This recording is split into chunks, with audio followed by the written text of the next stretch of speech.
sekarang sudah telat ya, kemungkinan besar kita akan menyaksikan skenario Solo ya, yaitu calon kuat yaitu Gibran saat itu didukung oleh hampir semua partai melawan calon yang sangat tidak kompetitif. Jadi bukan skenario Makassar tetapi skenario Solo.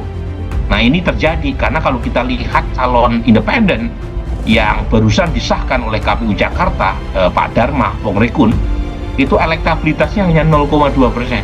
Jadi saya setuju sama Fahri Hamzah dalam pidatonya tadi. Menurut saya nggak ada gunanya juga pemilu kada di Jakarta, karena toh kita sudah tahu hasilnya. Itu buang-buang duit anggaran negara.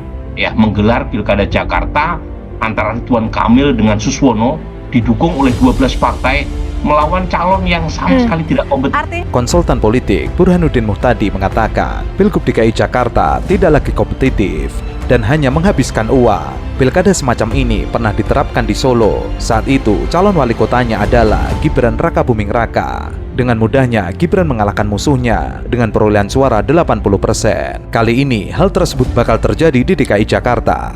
Kan itu kalau misalnya diperlakukan semacam ini, harusnya Anies itu tidak percaya 100%, tidak pasrah bongkoan sama partai. Caranya tadi, pertama adalah menyiapkan jalur persorangan sebelum ditutup, ya.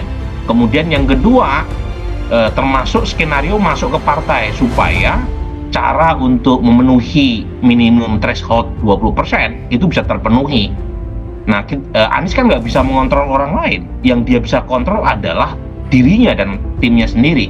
Nah itu yang tidak dilakukan, makanya Ridwan Kamil yang memiliki elektabilitas 34% melawan Dharma Pongrekun yang hanya memiliki elektabilitas 0,02%. Sehingga menurut Burhan, ucapan Fahri Hamzah terkait aklamasi Pilgub DKI Jakarta benar adanya. Ia juga menyayangkan Anies Baswedan yang tidak mempersiapkan diri dari jalur independen. Anies seharusnya tidak percaya 100% kepada partai politik. Yang disampaikan sama Mas Jal itu betul, kita tidak pernah khawatir kalau ditinggalkan kekuasaan. Kita cuma khawatir kalau ditinggalkan rakyat, kira-kira seperti itu. Sederhananya kayak begitulah. Nah kalau Fahri Hamzah bilang begitu ya tanya Fahri, masa pertanyaan Fahri tanya ke gua. Kita sendiri nggak ngerti maksudnya apa. Artinya bahwa kemarin berapa hari yang lalu Partai A masih dukung Anies, lalu berubah. Ada Partai B masih dukung Anies, lalu berubah. Nah sampai tanggal 29 ada nggak yang kemudian tadinya tidak dukung Anies lalu berubah dukung Anies? Mungkin dong, kemungkinan itu sama saja besarnya. Artinya bahwa jangan kita patahkan, jangan kita tiadakan, jangan kita hilangkan juga kemungkinan dinamika politik yang sangat dinamis itu berjalan. Wakil Ketua Gelora Fahri Hamzah menyampaikan pandangan partainya dalam Pilgub Jakarta 2024. Gelora bersama Kim Plus mengusung Ridwan Kamil Suwono di Pilgub DKI Jakarta. Tidak tanggung-tanggung, pasangan ini diusung 12 partai atau mereka didukung 91 kursi DPRD DKI Jakarta. Rincian parpol pengusung RK Suwono yang tergabung dalam Kim Plus yaitu Gerindra, Golkar, PKS, Nasdem, PKB, PSI, Demokrat, PAN, Garuda, Gelora Perindo, dan P3. Fahri terang-terangan memuji sikap Gerindra yang sudah berlapang dada, tidak mengusung kadernya di Pilgub Jakarta. Hasilnya Gerindra berhasil membentuk koalisi besar. Fahri menilai karena RK Suwono sudah didukung mayoritas parpol, ia menilai sudah tidak perlu lagi ada Pilkada Jakarta. Saya ingin menyatakan pandangan dari Partai Gelora bahwa sebaiknya ini adalah rekonsiliasi berikutnya, yang artinya sebenarnya Jakarta tidak memerlukan pilkada. Harusnya kita bisa aklamasi untuk memilih pasangan Pak Ridwan Kamil dan Pak Suswono dalam pilkada yang akan datang. Karena ini adalah kelanjutan dari keinginan kuat kita untuk bersatu. Ia mengatakan, seharusnya Ridwan Kamil dan Suswono langsung dipilih secara aklamasi dalam pilkada mendatang. Menurutnya, masyarakat Jakarta merindukan pemimpin yang fokus menjalankan tugas sebagai gubernur, bukan yang sibuk berpolitik. Fahri Hamzah mengaku mengenal Suswono dengan baik dan berharap tidak ada konflik di antara Ridwan Kamil dan Suswono jika nantinya terpilih. Fahri juga menyindir gubernur pendahulu yang dianggap sibuk berkompetisi dengan pemerintah pusat, alih-alih mengurus Jakarta sebagai ibu kota. Ia menegaskan gubernur memiliki tugas untuk meneruskan kebijakan dan program pemerintah pusat di tingkat daerah.